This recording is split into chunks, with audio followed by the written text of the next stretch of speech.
Hey everybody, my name is Brandon. Welcome back to Cinefessions, where we talk all things media. So I am here today with a very traditional book haul.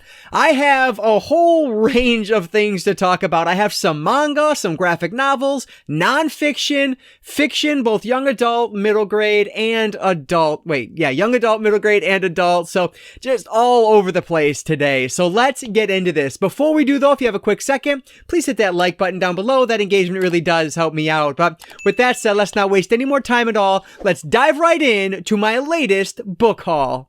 Alright, I'll start with the manga I grabbed because it's all one series and it's the only series I picked up, but this is Star Wars Lost Stars, and I was able to find Volume 1, Volume 2, and Volume 3 of this manga. So this one is actually based on Star Wars Lost Stars, the book that's written by Claudia Gray, and the adaptation here is by Yusaku Komiyami. And this was one that I had no intention to pick up at all, but I was at my local used bookstore, and they've gotten to know me there a little bit, at least one of the cashiers does, and she pointed out, like, hey, you were into Star Wars, right? And of course, I am. And she said, well, are you interested in these? And so she actually pulled them aside for me because she knew I'd be in. And so she wanted to see if I was interested in them. And of course I was, because why wouldn't I be? And so yeah, mixing two things I really enjoy, manga with Star Wars, like absolutely interested to check these out. So I guess this one, it's about these younger, I believe it's YA. It takes place in this Fleet Academy, or I'm sorry, the Imperial Academy. And the characters are excited about joining, but as they learn more, they realize that maybe that's not what they want to do, and then their friendships and everything will be tested as they go through this. So yeah, very intrigued to check it out. I have not read the source material, but I'll probably start with this, and then if I like it, I'll get the book that it's based on. I don't know how many manga or how many volumes are in this series, but definitely one I am excited to add to the collection. This is Star Wars Lost Stars, Volumes 1, 2, and 3. I guess I'll go to the graphic novels next, just because they're next on the pile here. And they're actually, I didn't realize this, they're both Joker related. So the first one here is The Joker Endgame, and this one is by Scott Snyder. So this one, you can see it does not have a spine number at all. I believe this is kind of the entirety of the story. So this one collects the, where is it here? Batman 35 to 40, Arkham Manor Endgame, Batgirl Endgame number 1, Batman Annual number 3, and Detective Comics, along with Gotham Academy. So Endgame is, I honestly don't know too much about Endgame, but I know I've seen this on other graphic novels before and other comics, so I'm sure this is just a part of that whole world. But yeah, interested to check this one out. It says every joke must have a punchline. So yeah, we'll see what this one is. If you guys know more about this, let me know. Hopefully I can understand what's going on without having read the rest, but like the artwork looks really good. So I definitely wanted to check it out because I think it looks beautiful. So this is The Joker Endgame.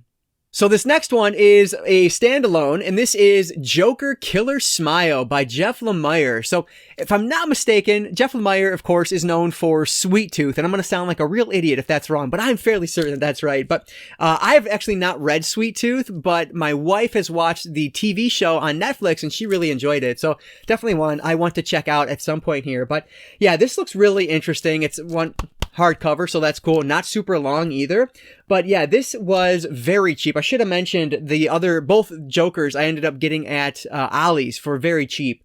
But this one, I guess Dr. Ben Arnell feels that he is the one that's going to be able to finally cure Joker, and he's going to be able to keep his home life and his work life separate. But on the back it says, but he was very, very wrong, as you would expect. So yeah, don't know much more about it other than that, but I am definitely intrigued. I am very interested to check it out because it's one by Jeff Lemire and it's a Joker story, so what's not to like there? So this is Joker Killer Smile. Nonfiction is next up on the stack here, so that's where we'll go next. And this first one was actually a birthday gift from my sister. 100 Things Red Wing Fans Should Know and Do Before They Die. So obviously, grown up a lifelong Red Wings fan, being here in Hockeytown, and so that's why she found this one while she was out and decided to pick it up for me for my birthday. So that was really cool. This is just very interesting. I'll give you a quick glimpse at the list here so you can get an idea of some of the things that are listed there. But yeah, just looks very interesting to me. So Detroit's first goal was scored by the human hockey stick. That's number 26 on the list of 100 things that I should know. So yeah, very cool for her to think of me when she was out and pick this up for me. So yeah, very fun add to the collection. 100 Things Red Wings Fans Should Know and Do Before They Die. And this one is written by Kevin Allen and Bob Duff. Best of all, it has a foreword by D-Mac, Darren McCarty, one of my all-time favorites that wore the winged wheel. So thank you again to my sister. I love this thing. These next two were actually finds at my local festival that happens every year. I always show books from it. I'm sure I've shown some already, but yeah, these were so totally random, but I decided to pick them up. This is the Unofficial X-Files Companion. So an X-Files guide to the mysteries, conspiracies, and really strange truths behind the show. And this is written by N.E. Geng. So yeah, I don't know. It was there. It's one of those things where it's literally pennies. And so why not pick it up? This is something I've always been interested in rewatching. I watched this when I was, when it was airing new. It used to be Destination TV for me, but man, it has been a very long time. I actually started watching season 1 again, maybe 3 or 4 years ago because it was on Hulu, but I only made it 4 or 5 episodes in. I really liked it, but just other things got in the way, so I never finished it. But yeah, I thought this was just a cool little coffee table book. Why not? Literally cost me pennies, so I figured it'd be a fun one for the collection. This is the Unofficial X-Files Companion, written by N.E. Geng, or Gang. I'm not sure how to say that. And the other nonfiction book I grabbed is super random, but this is Rating the Movies for home video, TV, and cable. And this is written by J.A. Brown and the editors of Consumer Guide.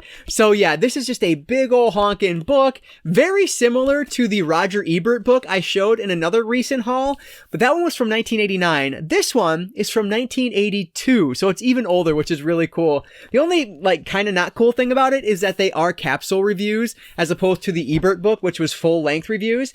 And let me find it in here if I can find it real quick. I talked about in Roger Ebert's book how he gave Halloween 3.5 out of 4 stars. Well, let's take a look here. 2 stars. 1978's Halloween. How do you give Halloween 2 stars? What a shame. So yeah, and Halloween 2 also 2 stars. So you gotta take this with a bit of a grain of salt, because clearly they just don't know what they're talking about. But anyway, jokes aside, I thought this was just a pretty interesting find. This is Rating the Movies for Home Video, TV, and Cable by J.A. Brown and the editors of Consumer Guide. All right, I'll move over to the middle grade I picked up, and I guess I'll start with this one here. This is middle grade Sci-Fi. I was able to find another book in the Animorphs series that I didn't have. This is spine number 26, written by K.A. Applegate, of course, and this is The Attack. So I actually started reading Animorphs a few years ago, and I made it for the first 10 or so books, and then I got to the Megamorphs number 1, and I just had never read that one. And so I do want to pick it back up, because this is a series where you need to start at the beginning and then work your way all the way through, because it is one continuing storyline, unlike Goosebumps, where you can pick up any book in the series. So yeah, really interesting series, really good one, but one I have to get back to, and you can see it does have this step back cover, which looks fantastic. So yeah, I love this. But yeah, this is rare to find books from Animorphs that I don't have anymore, especially out in the wild, but I got lucky with this one. So this is from my local used bookstore. Animorphs number 26, The Attack by K.A. Applegate. These next two are actually from a series that I didn't even know existed, but I found one of them and I had to have it, which you'll see why in a second. But as I was at the checkout, the cashier was like, hey, did you want the first one in this series as well? So I grabbed The Book of Three by Lloyd Alexander, and this is part of the Prydain Chronicles, I think is how you would say that. But the reason I grabbed this is because book number 2 is The Black Cauldron, of course, what the Disney movie was based off. I had no idea that the Disney movie was based off a book sure enough, it was. And so I found this one, and that's when she pointed out, hey, like, do you want the first book in that series? And so, of course, I did. But yeah, I wish they all came in this style. Unfortunately, book number 1 was in a different style. And then there are a number of others after this as well, but I figured I would just start here because I don't even know if I'm going to enjoy these at all. Really, this is the one I wanted, but I figured, well, you might as well get book 1 since you got book 2. So yeah, very intrigued to check this out. And that cover art is just beautiful. This is fine, but this is where it's all about. So we have books 1 and 2 of the Prydain Chronicles, the Book of 3, and the Black Cauldron. All right, I'll move over to young adult, and I have all horror books, so lots of R.L. Stine and a Christopher Pike. So these first 3, actually the first 4, I was able to find at a garage sale down the road from me over the weekend, so that was really cool. So this is R.L. Stine's Fear Street Saga. This is The Hidden Evil, and it is spine number 5 in that series. Then I also found book number 6, which is Daughters of Silence. And then book number 8, which is Dance of Death. So unfortunately, I don't have the others from the Fear Street Saga, but I do have, 5, 6, and 8 now. So that's pretty cool. They are not in the greatest shape, but they were ex-library, and I did take off the stickers on the side. You can see kind of mixed results there. A lot of the book came off with it, but it is what it is. So these 3 I figured I'd show together since they're all part of the Fear Street Saga universe. So have never read something from Fear Street Saga, so very intrigued to see what that's all about. These were all written by, of course, R.L. Stine. And then the last one from the garage sale is The Best Friend. And so this one is the regular Fear Street books, but I cannot remember what book number it is. I just added it to my book reads, and I am forgetting. Oh, you can see someone in here was crossing off what they owned. I love that because I used to do that when I was younger too. But anyway, yeah. So yeah, this is probably in the 20s if I'm remembering right. Maybe 25, 26, somewhere around there. But yeah, looking forward to checking this out. I would love to have a full Fear Street collection. I just don't think it's going to happen because those books can get expensive if you don't get lucky and find them at like garage sales or thrift stores. But yeah, The Best Friend by R.L. Stine. And I think these other 4 came from a bookstore I went to up in Frankenmuth, which again, I talked about in my novelization haul, but just a random bookstore. It was actually really cool. But this is actually Fear Street book number 1. Unfortunately, it does have the new cover on it, not the original, but this is The New Girl. So this is one that I probably read when I was younger, but I honestly just don't remember it at all. And I really wish I was able to get the original cover art on it, but hey, it is what it is. Beggars can't be choosers. I'm going to take it when I can. So, and actually, you know what? I realized it when I got home. I think I already have this one in a collection of the first 3 books, which I totally forgot about, but hey, is what it is. It was pretty cheap, so no big loss there.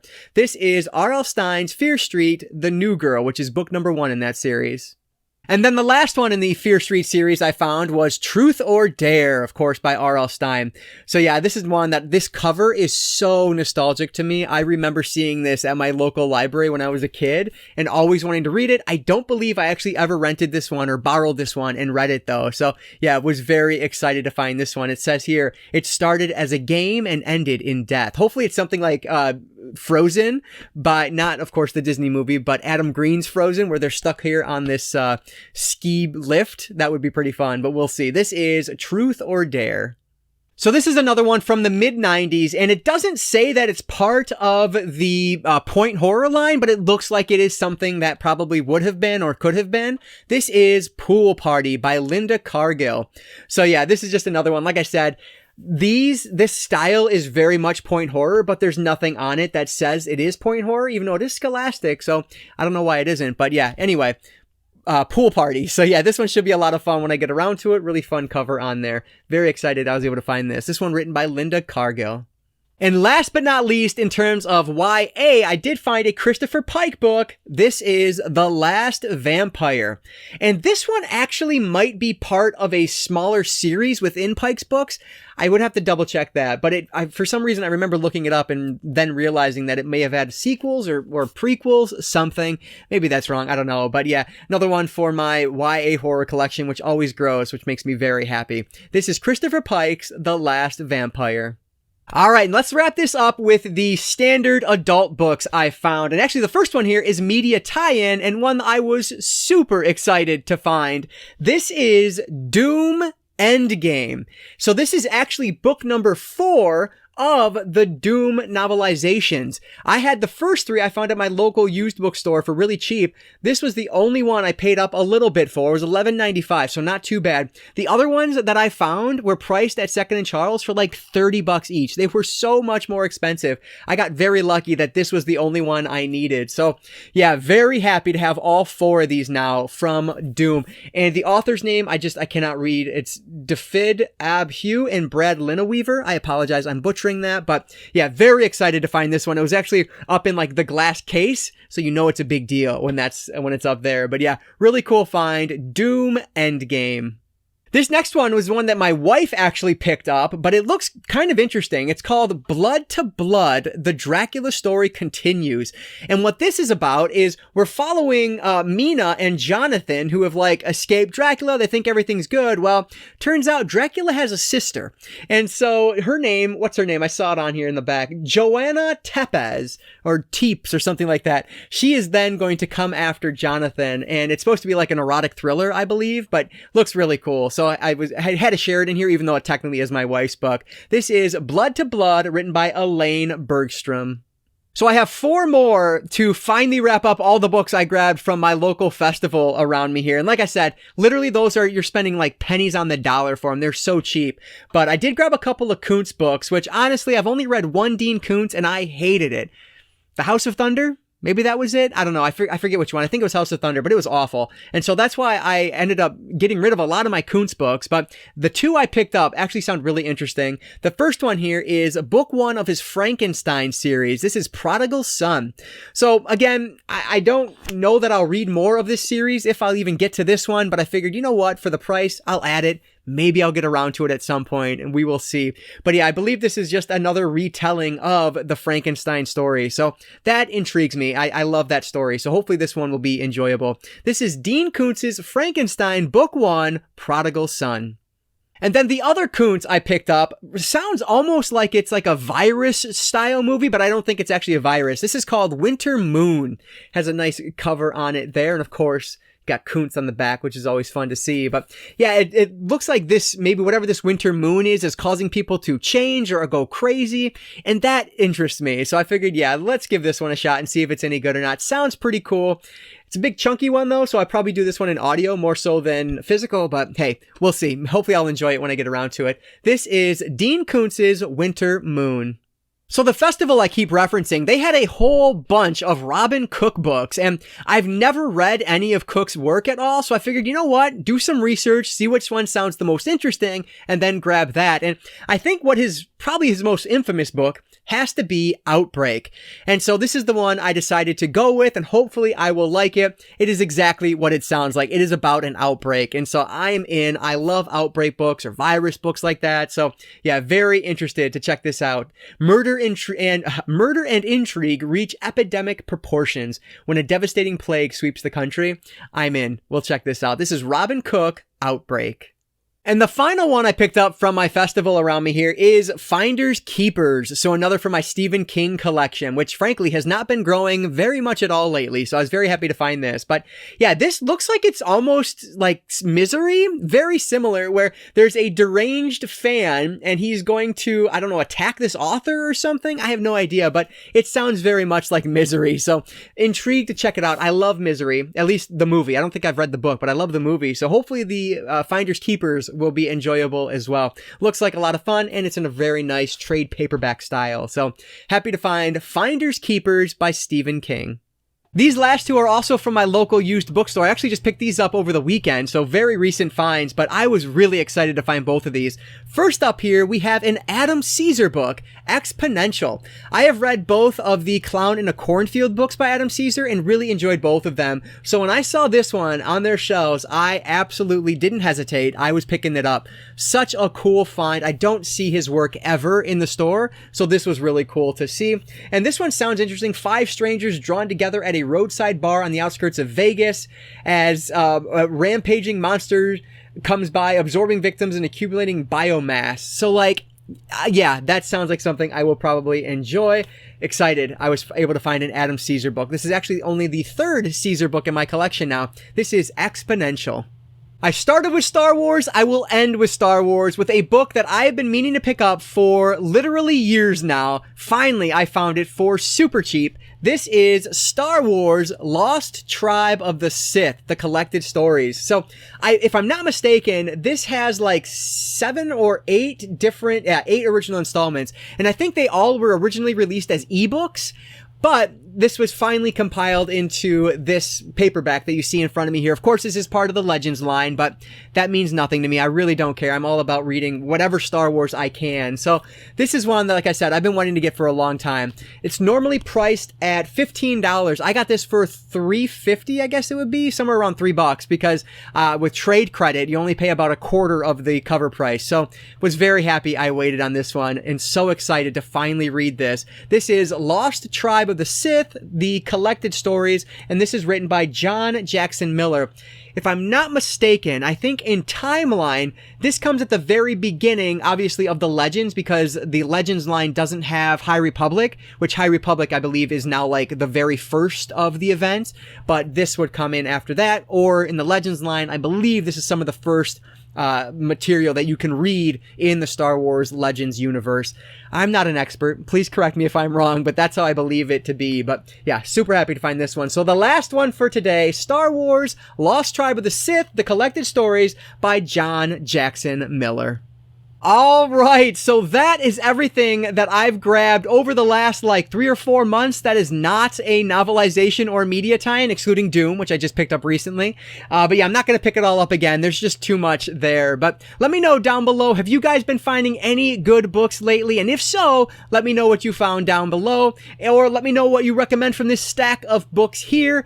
Is the Robin Cook book any good? Which Dean Koontz book do you recommend if there's one that's better than another? Let me know what your thoughts are on those and anything down in the comments below. I appreciate any and all support down there, so thanks so much for that. But as always, if you guys enjoyed this one, please hit that like button down below. That engagement really does help me out. And like I always say, I don't just talk books, I talk all things media. Books, movies, video games, graphic novels, manga. If it's media related, I'm interested in it. And if you are too, you might consider subscribing.